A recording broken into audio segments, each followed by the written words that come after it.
Sveiks, patērētāji! Tu skaties kanālu Konzumer, kur es, Lauris, stāstu par tehnoloģijām patērētājiem saprotamā veidā. Beidzot tikām pie ārkārtīgi pieprasītajām, šobrīd tirgu visaugstāk vērtētajām, aktīvās skaņas izolācijas austiņām no Sony modeļa numurā WH1000XM3. Šīs ir trešās paudzes skaņu izolējošās austiņas. Kādas tad ir šīs austiņas un ko tās spēj? Noskatoties šo video, tu uzzināsi gan manas domas, gan Jāņa Ozola domas par šīm austiņām.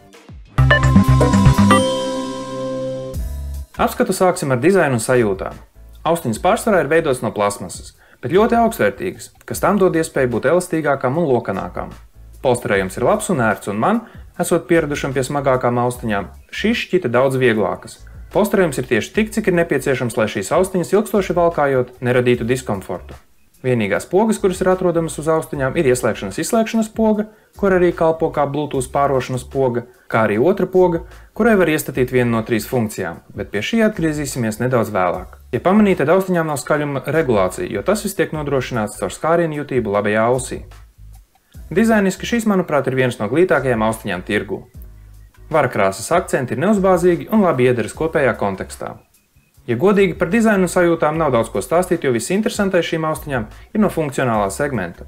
Tehniskie parametri šīm austiņām ir ļoti solīdi. Frekvenču diapazons, kā Sony raksta, ir no 4 līdz 40 000 Hz, kas parastam lietotājam ir daudz par daudz, jo vidēji cilvēks uztver diapazonu no 20 līdz 20 000 Hz, bet ir patīkami zināt, ka Sony ir pacentušies.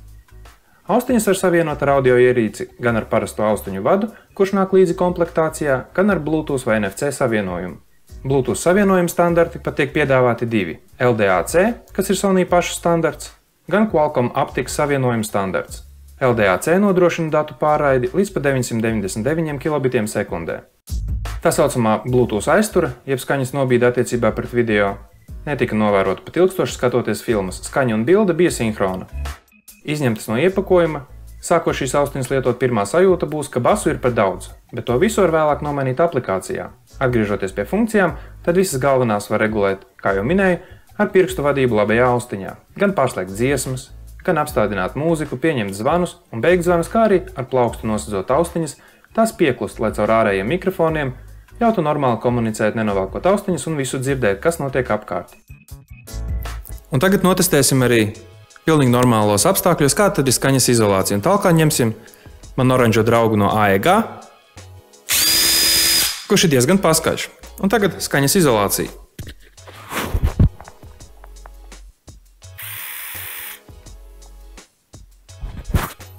Nu, lūk, šādi arī skaņa tiek izolēta. Jāsaka gan, ka sagaidīt, ka šīm austiņām būs lielisks mikrofons, ir naivi, jo mikrofoni ir izvietoti pie ausīm, līdz ar to skaņa būs nedaudz sliktāka, kā runājot pa telefonu, kur mikrofons ir novietots pie mutes, bet kopumā dzirdamība ir laba. Tālāk parunāsim par otru nemazāk svarīgo daļu, un tā ir aplikācija. Sony iesaka leju pielādēt arī Sony Headphones aplikāciju, lai caur to savienot austiņas. Tas ne tikai dod papildus iespējas equalizera iestatīšanai, bet tur ir paslēptas arī vēl pāris interesantas lietiņas. Piemēram, caur aplikāciju var savienot austiņas ar telefonu ar NFC savienojumu. Aplikācija veic arī 3 dažādus mērījumus, lai piekalibrētu skaņas izolāciju konkrētajiem valkātājiem. Kopumā parakājoties aplikācijā var dabūt tieši tādu skanējumu, kādu valkātājs vēlas.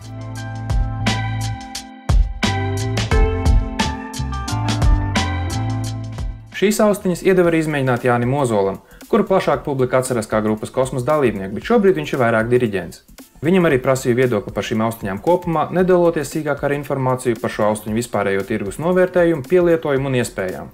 Mēs koncentrēsimies vairāk uz tām lietām, kuras atbilst šo austiņu segmentam, proti par to, kāda ir skaņas izolācija, kāds lietošanas ērtums, kopējā skaņas kvalitāte un kā tās kopumā patika. Pirmais iespējas bija, ka austiņas ir lielas, diezgan smagas. Un tas arī apstiprinājās klausoties, un, teiksim, varbūt tas nav manai galvai taisīts. Gribētos, lai viņas būtu vieglākas, mazākas, bet nu, tā pārējās lietas ir kā jauki. Nes kā kordiriģents, protams, loģiski es meklēju uzreiz mīnusus, ko labot. Tad tas varētu būt tas, ka tie mīnusi varētu būt, varbūt, ka tās austiņas varētu būt vieglākas, varbūt, ka tās austiņas varētu būt mazākas.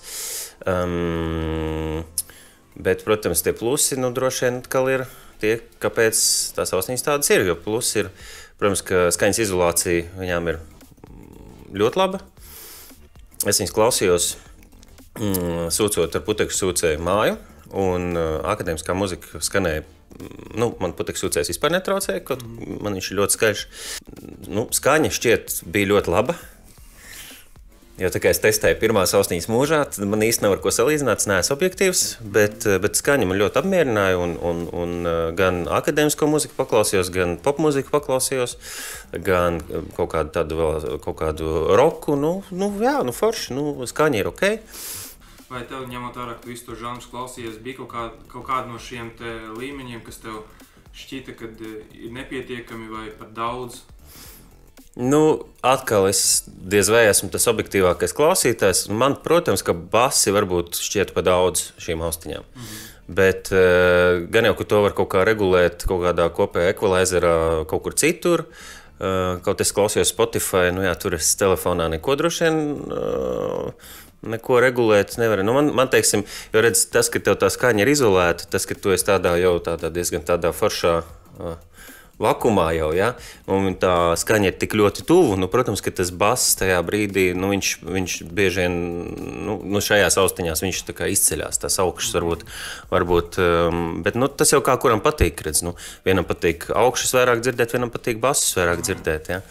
Varbūt tas dēļ tā, ka tā izolācija ir tik, teiksim, liela, tad tas bass varbūt, ka šķita, pa daudz, tā skaņa pa tuvu. Pieminēji ekvalizeru, tas nebija novadumi pie jautājuma, kā tev bija ar telefonu un austiņu sapārošanu, vai tu to darīji vienkārši ar Bluetooth, vai tu lejupielādēji to aplikāciju?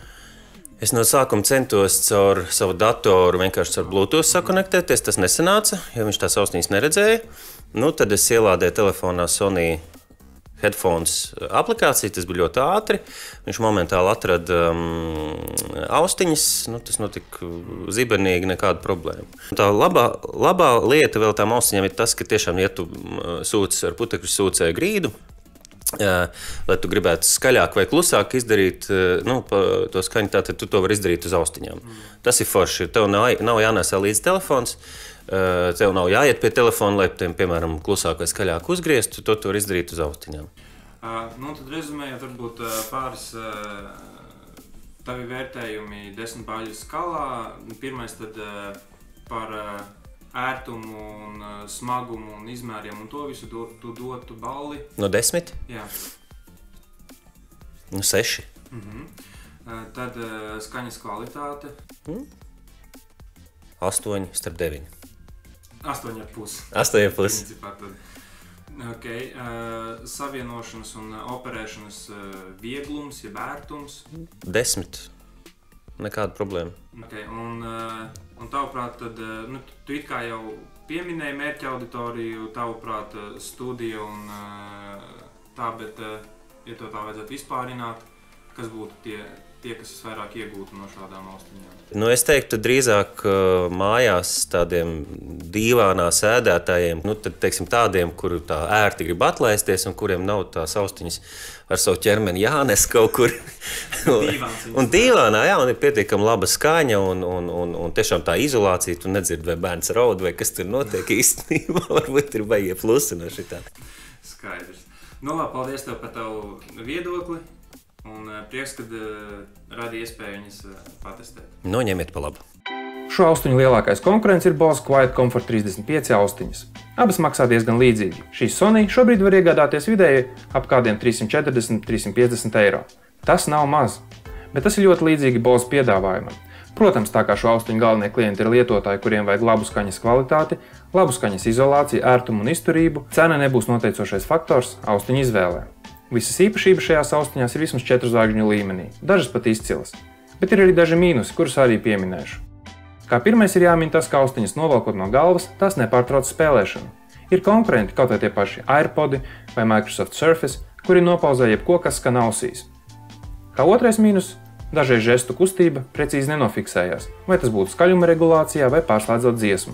Kā trešais ir jāmin tas, ka noliekot uz galda, tas ir pilnīgi plakanis tikai vienā pozīcijā. Salocīšanas iespējas arī ir tikai dažas. Kā ceturto minēšu to, ka dažreiz ir bijusi nedaudz frustrējoša savienošanās ar telefonu, ja austiņas ir bijušas atvienotas pilnībā. Tad ir bijis jāatvieno no datora, jāpievieno pa jaunu pie telefona, respektīvi diezgan mokoši. Kastītē ir iekļauti adapteris, kurš ir paredzēts lidmašīnu izklaides sistēmām, Parastais audiovads, kur var lietot, ja ir izlādējušās austiņas, bet skaņu tomēr gribās, un vads, ar kur uzlādēt austiņas, kurš diemžēl nav virs 25 cm. Tas ir USB-C un spēj uzlādēt austiņas teju 3 stundu laikā. Lādēšana ir fast charge, un ar 10 minūšu lādēšanu var iegūt 5 stundu darbības laiku. Kopējais darbības laiks austiņām ir ap 30 stundām, un tas ir sasodīti daudz. Kopumā mans gala verdikts par šīm austiņām ir 4 no 5 zvaigznēm, atņemot vienu zvaigzni, pirmkārt par mazajiem sīkumiņiem, kur tomēr salasījās, un otrkārt par cenu 350 €, kur ir diezgan augsta priekš šādām austiņām, bet tev ir iespēja iegādāties šīs austiņas lētāk Sony Centers mājaslapā, izmantojot promo kodu, kuru tu atradīsi šī video aprakstā, vai arī dodoties uz Brīvības ielas Sony Centers veikalu, puišiem atsaucoties, ka tu nāc no konzumera, un viņi tev iedos noteikti arī atlaidi uz vietas. Un kā allaž, ja tev patīk šis video un šķita interesants, neaizmirst nospiest laiku zem šī video, pierakstīties konzumera kanālam atbalstot to, un uz tikšanos nākamajos video. Atā! Par krekļiem vēl bija.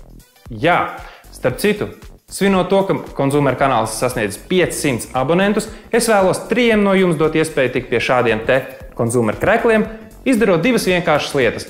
Pirmā ir, tev jābūt šī kanāla sekotājiem, tātad atceries par abonēt pogu, un otrkārt, zem šī video tev ir komentāros jāieraksta, kāda izmēra un vai vīriešu vai sievietes kreklu tu vēlētos. Laimīgos ieguvējus paziņosim kādā no jūnija pirmajiem video. Atā!